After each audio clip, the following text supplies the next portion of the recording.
Hello, my pretties. I know it's been a long time since I've did a Lioness commentary video, and today we're going to do one on this story.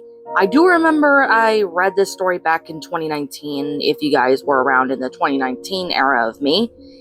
And we are going to be reviewing, well, kind of like me reading as well as, criticizing and stuff on this fanfiction called Miss Frizzle Gets Crunk. Now, this one, I did see a couple people, saying how terrible this story is. So I am going to sit here and basically do that. So, Miss Frizzle Gets Crunk by NoWindForThisHole. This one was made in 2013, so that's just over 10 years ago. So, I don't know what to really think of this, because I haven't read this story in a long time. So, I think we should begin. Arnold was 30 minutes late to school, and for good reason. The bus he took, which generally got him to where there was an awful accident. The bus driver was launched out of his seat after hitting a group of babies in the middle of the road. Okay, how is that fucking possible? Like, how is that possible? There's no explanation. And all the students except Arnold, who was busy being pissed off in the corner with the trash can over his head, fell victim to the toxic gases released from the babies upon impact.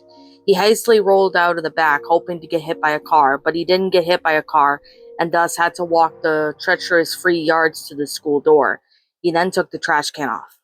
When he got inside, he was immediately taken aback by the pungent smell of fresh doobie. Oh, doobie? Like, what the fuck is that word?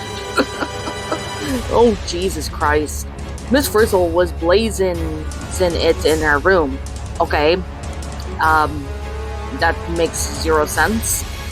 All the other students were screaming in agony, as she had forgotten to let them out of the school building for the past 3 days, locking them in without food or water for the entire time. It was a good thing Arnold was dismissed early last Friday. He opened the door and the entire class weakly fell to the ground and began to crawl to the nearest water fountain, groaning like a bunch of irritated zombies. Arnold sighed as he stared at the asses of the meek children sprawled on the classroom. He rolled his eyes and walked into the room, the marijuana odor emanating from the northwest corner of it. Miss Frizzle was staring blankly at the ceiling. "I'm so sorry, I was so late to class, Miss Frizzle. The bus got into an accident." Miss Frizzle did not reply. Arnold looked down at the bottom of Miss Frizzle's dress and saw a very familiar tail poking out of it and swishing back and forth. Oh, that's just gross. So after about 50 more minutes of the curly-haired reject and his teacher having a bit of staring contest, the students piled back in the classroom looking healthier than ever. Okay, there's a problem with that. Like, just because they had no food and water for 3 days, like, how would they act like, they're healthier than ever? Usually that takes a while, so, yeah. They had roasted the lunch ladies in the oven in the middle of the science wing. Nobody even noticed. They filed back into their regular seats and attentively looked at their mentor silent. "Arnold, if you don't get back in your seat in 3 seconds, I'm going to literally tear your eyes out of their sockets." Arnold, completely forgetting about the sound of his teacher's voice in the past several days, turned around to find the source of the horrendously scratchy noise that vaguely resembled human speech. It was a full 23 seconds before he realized that it was probably Miss Frizzle, and he ran to his seat. He was so able to do this more than 3 seconds, because Miss Frizzle was too buzzed even to move correctly. The tearing out of his eyes ended up her just slowly moving her hand to the left. She grabbed her whiskey bottle and dangled it haphazardly from her fingertips. "Now listen here, you little shits. Today we're gonna learn how to get crunk." It's drunk, not crunk. Like, what is this guy's language? There was a confused murmur amongst the crowd, probably because none of them even had heard of the word crunk before, except D.A. "What the fuck is a crunk?" Ralphie asked. D.A., in her bitchy know-it-all fashion, turned around to face him and slammed her leg on his desk, getting mud all over the poor child's face before wailing the definition at him.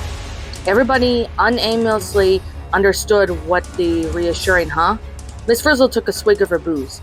"Good job, D.A. Now get your foot off my fucking desk before I break this bottle over your head. I have to pay for those, Oh my god. Like, Miss Frizzle? This is not Miss Frizzle. DA took her foot off now the slimy desk, whimpering and returning to her rightful seat. Okay, I bought this 8 tickets to the Lil Wayne concert next to the school. Since there's only 8, Liz counts as a person, so that leaves 6 of you to come with me, and 2 of you to stay. Arnold, you can keep your ass glued to the chair, because I'm sure as hell not gonna take your unenthusiastic attitude to Wheezy's perfect stage. Wanda, you're too Asian to understand anything, and he's going to say, sound good? Okay, Miss Frizzle's racist right here. Like she is. The class was undecided. If you all come, I'll kill Arnold when we get back. The bus was filled within seconds. See you bitches later.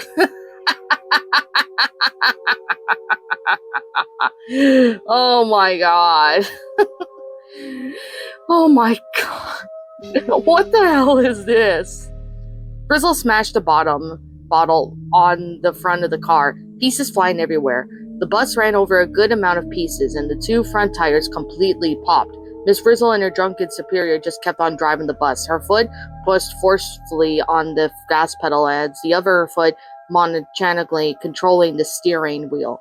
As the concert was literally just 1 block away, the class was there in only 2 hours, and they filled out the bus silently. Back at the school, Wanda and Arnold were watching the clock go by, counting the minutes until Arnold's final demise. Arnold was an emotional wreck and was sobbing uncontrollably while Wanda was pooping in the bathroom. Oh my god. Oh, Jesus Christ. Wanda eventually walked out after hearing crying, bringing with her a semi-soiled toilet paper roll to help sop up his tears. Her pants weren't on, but Arnold wasn't wearing any glasses, so she figured he wouldn't notice. She sat down across from him. Arnold, I know life can get you down sometimes, but this is one of those times where you need to man the fuck up and move on with your life. I mean, how many times have you ever thought you were going to hate a field trip and ended up learning something? Arnold blew his nose into Wanda's hair, mistaking it for a tissue. I know, Wanda, it's just that being around Miss Frizzle intimidates me. I want a woman like her, but she's 43 and married. And not that her husband's alive or anything, but you catch my drift. Wanda grabbed a pair of scissors from the other side of the room and near the sink and started cutting the mucus-infused hair off of her head. You know, I bet if you talked to Miss Frizzle, she'd reconsider. She's drunk as shit anyway, so I doubt she would be too hard on you. She cringed as she accidentally punctured her ear with the scissors. Blood flowed onto the floor. You're right, Wanda. I just need to drown my sorrows first. Thanks for the chocolate, by the way. Arnold lunged at the soiled toilet paper, taking quite a bite out of it. He choked. He thought of his family to help trigger his gag reflex. Oh my god. What is this? Seriously. At the concert, Miss Frizzle handed out the tickets. You lose these and you're not getting back in this bus. Are we clear? She kicked the bus to prove her point. The bus did nothing but because it's a bus. Fuck this, you're all boring. I'm gonna go get me some crack. Phoebe, come on, I need your lunch money. Phoebe was dragged along by the torso. At my old school, we never learned how to get crunk. Phoebe, if you say that goddamn punchline one more time, I'm going to turn your ass into gelatin. I got the vaccine right here. Phoebe quit complaining. Meanwhile, Tim was having trouble finding a seat as it was in a packed stadium. Where he looked like an empty seat, there was always ended up being a shattered beer bottle, disposed of babies, or worse, porn. He decided to plop his big black butt on the stairs to the food vendors. Sometimes they drop a french fry or two, so he could scrounge for food without looking, like a deranged homeless woman. About 30 minutes into the concert, people started getting restless. Their precious Wheezy was nowhere to be found, and all the clean water had been gulped down already for Phoebe. However, this was not a problem. Phoebe had spent her $20 not on lunch, not on crack, but for some cracked moldy cookies that were dripping with liquid. At this point, she was so famished that when she saw the liquid dropping off the cookies, she forked over the 20 right then and there. It was only 20 more minutes and cover in fecal matter. Oh my god! Oh! Like, what the hell is going on with the person's mind when they were writing this? Oh, Jesus Christ. Phoebe saw 3 Miss Frizzles with guns and colored like the American flag, and ran off sideways because the world was spinning. She didn't get far before flipping over the face first into the crowd. Ralphie, Liz, D.A., and Carlos found themselves in the front of the stadium. The speakers were broken, loose wires were dangling from the ceiling, and at a high-pitched squeal that was the only thing that they could hear other than their own voices. Liz sat on Ralph's fat lap, settling herself into his meaty mounds. Ralphie didn't even know much better than to pet her, and as he did, so he felt a strange attraction arise. Literally, Liz arose from Ralph's lap and turned around, gazing to Ralphie's dark brown peepers. She gave the green-shirted moron a lick on the cheek and smiled. He blushed as he got closer to the reptile. The ringing from the speaker softened as the two finally commenced their... Oh my god! Why would... Oh my god, there's zoophilia in this. Oh! What the hell is wrong with this person? I mean, I'm not trying to be a jerk or anything, but still, what was going on in their mind? Carlos watched the two go at it before looking directly at D.A. I guess you could say that's predicament is pretty.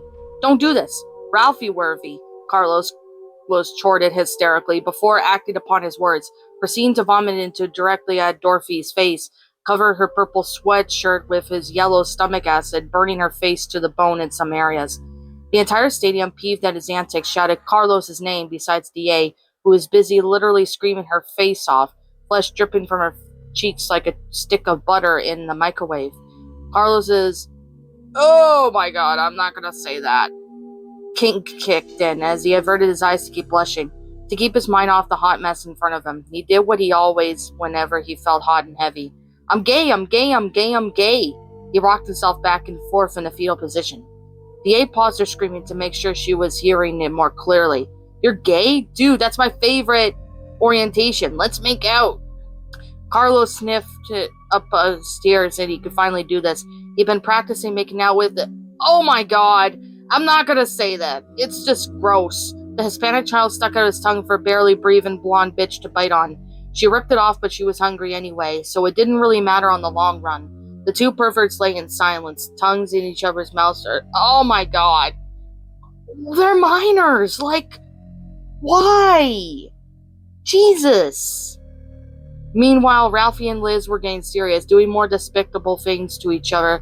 All the obese child was feeling the barrage of pleasure, pain, and scales, but mostly the last two, never having experienced any physical affection in his entire existence, including his birth where his mother screamed louder after giving birth than during. He passed off as merely just social norm for... Okay. Oh my god. I want to stop reading it, but I gotta keep going.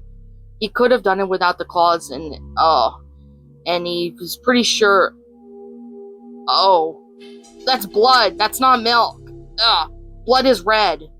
4 hours passed and there was still no sign of Lil Wayne. 90% of the audience already filed out the stadium, with the majority of them were too crunk to move. The atmosphere really needed some living up. All of a sudden, the lights flashed off and the small stage in the center of the stadium rose, a purple spotlight shimmering down on it. A single person stood atop the platform, not moving, not breathing. A single twitch from the butt cheek later, and the lights all flipped on, revealing it an African-American girl twerking like it none of them had ever seen. She had obvious butt implants as her booty rammed on top of the stadium, with the bottom of the stadium with each shake. The crowd cheered with the enthusiasm of 1,000 parents relieved that they didn't have to take their kids to Disney World.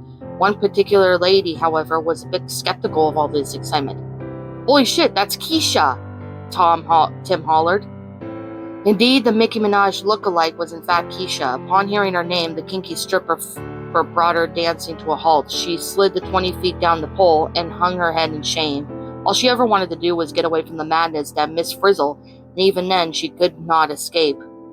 The half-conscious lady stumbled down the stairs, hurling herself to the stadium. She spilled her 128-ounce of jug of what wasn't fruit punch on herself, banged her foot off of Phoebe, who was now muttering something about astrophysics and theological factors, and tore off her dress in the ring, feet away from Keisha. Keisha sighed and let her hair down. Damn it, Miss Frizzle, I tried to run away from you, but your class was always bored me. I thought if I learn to get crunk, maybe I will finally be happy. Miss Frizzle smiled happily, sadly. petting the side of the black girl's face, and she was proud of her little prodigy. She took a moment before deciding how to respond to the flattering jewel of passion, smiling innocently in front of her. Bitch, if you don't get in the fucking bus by the count of 3, I'm gonna jam my fist so far up your ass that you're gonna start shitting food that you haven't eaten yet. Keisha groaned. See, this is why. She never finished her sentence because Liz smacked her on the ground and tied her mouth shut with medical tape. Ralphie handcuffed it by her hands behind her back, using Liz's trusty emergency SM gear kit, and Carlos rubbed DA's face on her legs, rendering how unable to use her now rotting feet. Keisha rolled her eyes as they dumped her in the back of the bus like they did with Arnold in those adult diapers. Oh my god. I wouldn't be surprised if Andrew Ditch was the one who wrote it. Oh man. Why would you... Oh my god. Oh my god. I was going to see Wheezy, Ralphie grumbled as he took a seat next to Liz, who had jammed her claws into his torn jeans. The entire bus ride back was a culmination of angry moans, erotic farts, and Miss Frizzle slamming the bus back and forth to try and knock Keisha out, but to no avail. Back at the school, Wanda and Arnold were finishing the touches on his speech to Miss Frizzle when she got back. Arnold was determined to win his spot back in his much-beloved classroom. Now say what we worked on, Arnold. Wanda gave him a reassuring thumbs up. Miss Frizzle, I know I've been an asshat to you recently about my opinions on your field trips, but I really don't mean it. It's just flirting and shyness, because in truth, I really want to rub my hands up your shirt and motorboat to find... Okay, this has gotten really inappropriate. Oh my god. Oh my god. It's hard for me to be nice to people when I always have this raging... Okay. Oh my god. That nobody will let me whip it out. If I just want to love you, I hope you'll reconsider mauling me. Wanda gave him a smile. That should win her over. Arnold smiled too. In fact, he puckered his lips together and leaned in and... Hey look, it's the bus! Wanda snapped her hand around, breaking Arnold's nose with a fine crack. She wasn't sorry. She grabbed Arnold's... Oh my god! And pulled him out in the front of the school, waiting for his teacher to arrive, gun in hand. The bus slowly grinned to a halt in front of the school. Miss Frizzle was tired, and she just needed to get up and go to sleep. She stood up and accidentally slammed her full speed on the gas pedal, launching the kids into the back of the bus with Keisha. At my old school, Phoebe was cut off by the scream of the class, including Miss Frizzle, who slammed her head out of the horn of sheer annoyance. The class was suddenly silent, and they just realized what they had done. They all leaned their heads out of the shattered windows to take a peek at what they hoped was just going to be a coincidence. Arnold was dead. The entirety of the school burst out of the building, welding pinatas, firecrackers, complimenting champagne. The battle was over. Everybody was Crunk. Okay, so that was Miss Frizzle Gets Crunk. A Magic School Bus fanfiction written by NoWindForThisHole. Oh boy. I definitely need to sit here and say was that this one was garbage. Like, what was this? Like everything made no sense whatsoever. And it just honestly was just, oh my god, it was just really fucked up. Like, it just wasn't really that good. I don't even know why this story even exists. But I did know, I'm not going to link this story because it's NSFW, but I will link the 2 videos that people did on this story and say how messed up it is. And this story was just, oh my god. This one was just, I'm reading the comments right now on the reviews, like, oh my god. Some of them were just weird and crazy, you know? So, I don't even know what the story was trying to portray. Like, there's no storyline. I'm definitely going to be honest, there's no storyline. This story was just really weird, and I didn't really understand what the hell was this. Like, oh my gosh, there was certain words I couldn't say because it was too NSFW and it wasn't going to be ad friendly when I get monetized again. But yeah, that was just Oh my god. Oh my god. Like, anybody who likes this story are just crazy. See, like, this one was just, oh my god. I really just, I don't even know. Is this South Park? Because it looks like a parody of South Park. Like, pretty much somebody decided was watching too much South Park and they decided to do this. Like, really? Oh man. Oh man, this story was just, I'm just glad I finished reading that one. That one was just torture. Oh my god. I definitely do need to sit here and say is that this story is not good. I mean, the grammar was alright, but it wasn't good, perfect. Like, there was, run-on sentences in the story. There was, grammatical errors and punctuation errors. But, yeah, this story was not that good. I mean, it's hilariously bad, so I guess you can really say it was crazy. Like, it was just really crazy. Anyway, like I'm always going to say, this is simply my own personal opinion, and if you disagree with it, that's perfectly fine too. We're all entitled to our own opinions regards to these stories. This is simply my own personal thoughts. I'm going to give this story a 0 out of 10. It's not that good. It's just terrible. I don't even know what was going on in the author's head when they wrote this. Like, I don't know if they were drunk themselves or maybe they just wanted, like, this is like something South Park would do. I honestly could see this somewhere in South Park because the parody of it is pretty much just like South Park. Like, there's South Park related humor in it. So, yeah, I wouldn't be really surprised if, South Park did the parody of this story, but with South Park characters. I wouldn't be surprised. But anyways, what did you guys personally think of this story, and what would you have done to make this story a lot better? Feel free to let me know what your thoughts are down in the comment section down below. I'm Shadow the Lion Queen. Thank you so much for watching today's video, and if you're new to my channel, be sure to leave a like, comment, and subscribe if you're new. Ring the bell for notifications when I upload, so that way you guys will not miss an upload. As always, I'll be seeing you all in the next video. Peace out, and like always, roll the outro because I'm out. And I do not recommend anybody reading this story unless they want to, have brain cancer or lose a lot of brain cells from reading this. What's up, my pretties? It's the Lion Queen here. I want to appreciate you all for tuning into this video, and I do appreciate you guys supporting my video by giving this video likes and stuff. If you really enjoyed this video, be sure to leave a like, comment and subscribe if you're new, ring the bell for notifications to when I upload so that way you guys will get updated for whenever I upload. If you want to follow me on Twitter or DeviantArt, feel free to leave a follow on those if you are interested in following me on those socials. If you want to support my backup channel, known as Miss Dark Shigo, feel free to subscribe to it, as a link to that will also be in the About page section. And with that being said, and that being the case, thank you so much for watching, my pretties, and as always, stay pretty.